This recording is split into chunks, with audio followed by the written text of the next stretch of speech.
कोकणातील प्रत्येक अपडेट जाणून घेण्यासाठी आजच माझे कोकणच्या सोशल मीडिया प्लॅटफॉर्मला लाईक, फॉलो आणि सबस्क्राईब करा। सरकारी काम आणि 12 वर्ष थांब अशीच काहीशी अवस्था कुडाळ तालुक्यातील नारूर येथील पीडित शेतकरी मधुकर तेरसे यांची झाली आहे। तेरसे यांची भातशेती आणि घर हातेरी नदीलगत आहे। पावसाळ्यात या नदीला येणाऱ्या पुरामुळे त्यांच्या शेतीचं नुकसान होत आहे। मागील काही वर्षांपासून हातेरी नदीचे पात्र रुंदावत असून यातील गाळ हा तेरसे यांच्या शेतात जाऊन नुकसान होत आहे। तर नदीलगतचा भाग कोसळल्याने पावसाळ्यात पुराचे पाणी घरात शिरण्याचा धोका उत्पन्न झाला आहे। मागच्या अनेक वर्षांपासून ही समस्या असून तेरसे यांना वारंवार याबाबत प्रशासनाच्या बाब निदर्शनास त्यांनी आणून दिली, मात्र याची कोणतीही दखल घेतली गेली नाही। पावसाळा तोंडावर आला असून येत्या आठवड्याभरात काम सुरू केले नाही तर यावर्षीही त्यांना या त्रासाला सामोरे जावे लागणार आहे।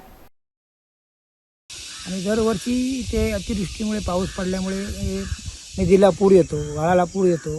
ही हातेरी नदी आहे, त्याच्यामुळे कसं कधीतरी ढगफुटी होते। त्याच्यामुळे गेली 2 वर्षे माझ्या व्हाळाचं हे प्रकरण असं आलं, त्याच्यामुळे शेतीचं नुकसान होणार आणि काही दिवस माझ्या घरामध्ये पाणी जाण्याची शक्यता आहे।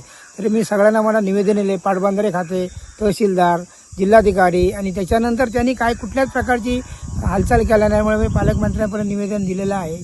तरीपर्यंत शासनाने किंवा इतर कोणी जर खाती असतील करणारी त्यांनी गाळ उपसा करावी ही शासनाकडे नम्र विनंती आहे। काय हातेरी नदीचं पाणी पूरस्थितीत कुठपर्यंत येतं तुमच्या? माझ्या घरापर्यंत पाणी येते, खळ्यापर्यंत पाणी जाते, खळ्या पाणी जाते।